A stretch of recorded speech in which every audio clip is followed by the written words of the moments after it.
Today we're gonna give you a couple quick tips on how to get strict pull-ups. I can do 22. I can't, but she's gonna give us some tips and pointers to help us get in that direction. Let's get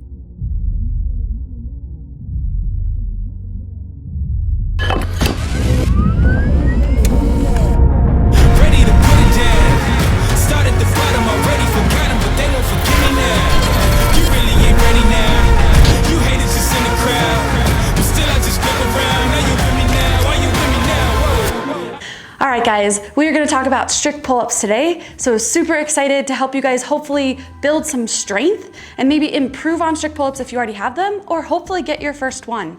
Strict movement in any sort of fitness is super important. We wanna make sure that we have the strength in our joints, in our muscles, our tendons, our ligaments, just to make sure that we are overall strong before we're adding in any of those kipping movements that you see us do in CrossFit. We should always be able to do the strict work before we do any of the kipping work, and that also is just gonna make the kipping work a little bit easier. So today, Pat's gonna demo all of the movements, and I'm gonna walk you guys through a warm-up and a strength progression that hopefully you can add into your plan and hopefully will help you get your strict pull-up. First, we're gonna start with warm-up. It is so important, whatever exercise, fitness, anything you're doing, whatever movement you're doing, you always wanna prime and prep your body. The way we like to do this, especially with our classes at CFP, we take them through a general range of motion warm-up to get their body loosened and moving, and then we take them through activation. So I'm gonna take you guys through exactly what we would do with them, and Pat's gonna demo all of it. So we're gonna start with 2 rounds for our warm-up. If you guys have a band or a PVC pipe, that would be perfect, but we're gonna go 5 pass-throughs. So he's gonna start with his hand just outside of his shoulder, taking the PVC pipe or band all the way behind his back, coming all the way forwards. That was 1 rep. We wanna do 5. Over the reps, if you can slowly try to slide your hands in a little bit closer as you feel like your shoulders and your chest start to loosen up. Once you finish your 5 pass-throughs, we're gonna go through 5 scap push-ups. So Pat is gonna come down to the ground. He's gonna find a nice good plank position, activating his belly by pulling his belly button to his spine. From here, you should have no bend in his elbow. His wrist is directly under his shoulder. Then he's gonna drop his chest towards the floor, squeezing his shoulder blades together, and then he's gonna push the floor away and spread his shoulder blades apart. That was 1 rep. He's gonna do 5 of them. For the scap push-up, it's just a really great drill because it's gonna help us learn to move our shoulder blades. In CrossFit and a lot that we do, we need to be able to free up our scap and they should slide and glide together. So in the scap push-up, we just wanna activate our muscles and we wanna make sure that we're keeping our neck nice and long and we're not using our upper traps because these are the big muscles that like to do all the work when they shouldn't, but instead we wanna use our rhomboids, our lower trap, and just make sure we're activating our mid-back. Once you finish your 2 rounds of warm-up, the next thing we're gonna go through is a little bit of activation. So this first drill is one of my absolute favorites. I do it every single day as part of my warm-up. And what it's gonna focus on is our rhomboid and our lower trap to make sure that we're strengthening our posterior and not relying on our anterior delts, on our traps, or too much on our pecs. So Pat's gonna come down to the ground. From here, he's gonna lay long. He's gonna think about pointing his fingers towards the wall behind, and again, sliding his shoulder blades down his back. So there's all this space created between his ear and his shoulder, and this guy should not be rock solid, but it should be very relaxed. From here, he's gonna keep his elbows close, make a fist, and then he's gonna pull his shoulder blades back together till his fists hit the ground, holding for 2 to 3 seconds. I can feel that working. Then he's gonna undo by releasing. That was 1 rep. He's gonna do 5 just like this. The key here is focusing on strengthening the middle of the back so we can hold our scaps into place and use the proper muscles. The last drill that we're gonna pair with the last activation drill is gonna be an overhead flexion. So again, using a PVC pipe, and this one we are gonna add a little bit of loading to help our lats start to fire and get some strength in there. So I'm gonna hand this PVC to Pat. He has a med ball. You guys can't see it, I'll show you, tucked behind his body.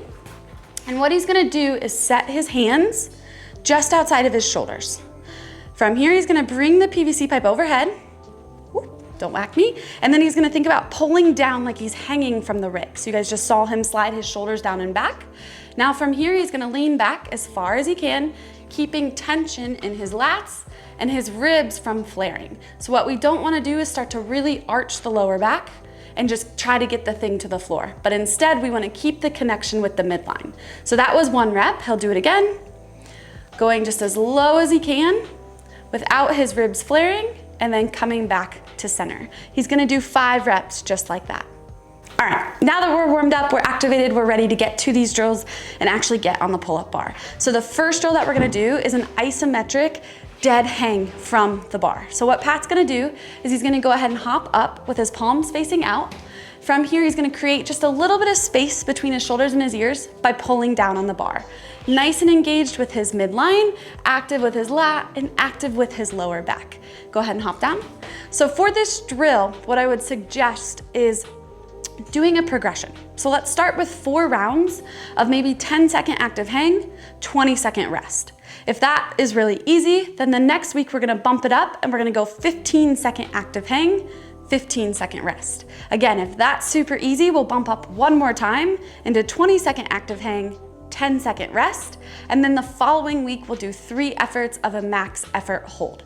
What this drill really works on is making sure that we have the strength and the capacity to support our body hanging from the bar, and that we're not just falling down, letting gravity take over and hanging on by our fingertips, but we have the strength to be able to create some space between our ear and our shoulder, and also the grip strength to support our body weight. So it's incredibly simple, but it's also incredibly effective to getting started to getting our first strict pull-up. Drill number 2 is the Scap Pull Up. If you have strict pull-ups and you're really good at strict pull-ups, this would also be a great one to work into your warm-up activation routine. If we're still working on getting our strict pull-ups, we wanna use this as a strengthening drill. So what we're gonna do is Pat's gonna turn around, we're gonna build off of the dead hang and work the bottom portion of our pull-up. So he's gonna go ahead and hop up, palms are facing away. From here, he's gonna think about sliding his shoulders down and back. So he's pulling down on the bar, and then he's gonna release. That was 1 rep. Again, so sliding his shoulders down and back, and then he's releasing. That was 2 reps. Go ahead and drop down. So this drill is awesome because now we're getting all the benefits of the dead hang in time under tension, but we're learning that bottom piece and the initial piece of the pull-up as we start to pull ourselves over the bar. We have to be able to engage our scaps and pull them down our back, firing our lats, our rhomboids, our low traps, and using all of the muscles to help get our chin over the bar. All right, this next drill is one of my favorites for strength building once we get the hang of being able to support ourselves with having our chin over the bar. So you can split this into 2 drills and you can also combine it into 1. The first piece is gonna be a chin over bar hold.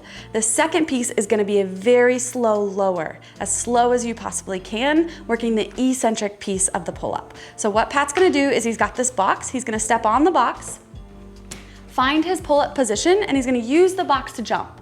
Holding 1 second, now he's gonna lower down 3 to 5 seconds. He can drop down or step back on the box. We'll do it 1 more time. So he's gonna jump, hold, and lower. Good, relax. So as he's doing that, he's thinking about keeping a nice hollow body as he's lowering down, and his elbows at the top, he's pulling down and back. So you will notice that his elbows are not left out front, but by pulling down and back, we're firing our lat and we're firing our lower trap and our rhomboid, which we keep talking a lot about. I would do 3 sets of 3 to 5 reps, trying to hold 1 to 2 seconds at a static hold into a 3 to 5 second descent. All right, drill number 4. So we're getting there. 4 out of 5. We are doing our banded strict pull-up. So banded strict means absolutely no swinging, no kipping in the band. The band is just gonna assist us to help us be able to pull our chin over the bar if we don't feel like we quite have the strength yet.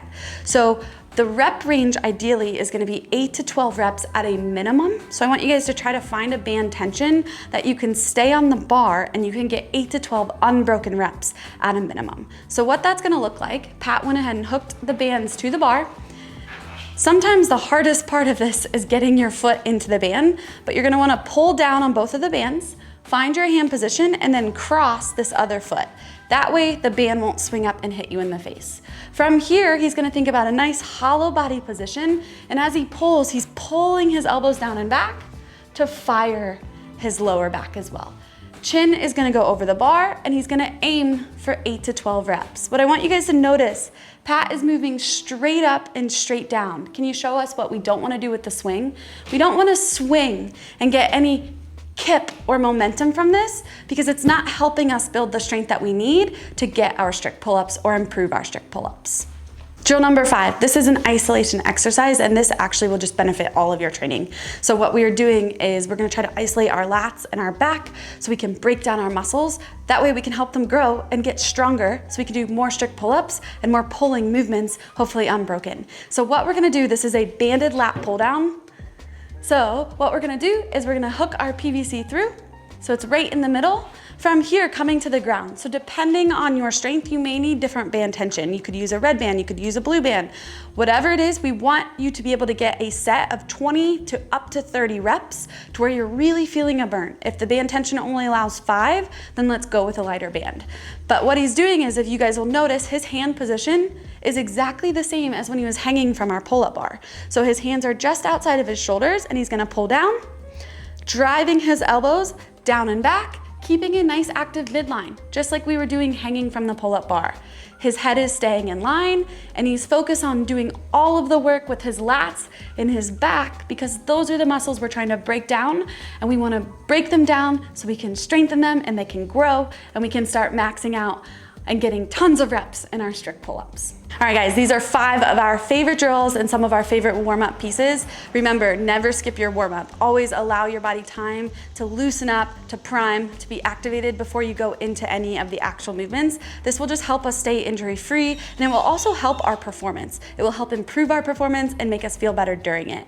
These drills, you can't go wrong by doing them. I would highly recommend you guys do them 3 times a week as kind of 2 to 3 times a week. I would go with 3 as accessory movement. So post-workout strengthening, where we're just slowing down, we're focusing on quality of the movement, and we're isolating those certain muscle groups so we can break them down to make them stronger. I hope this was helpful. If there's anything else you wanna see us break down, please drop that in the comments below. If you like the channel, you know what to do. Smash the like button. And otherwise, we look forward to seeing you guys again soon. Have a great day.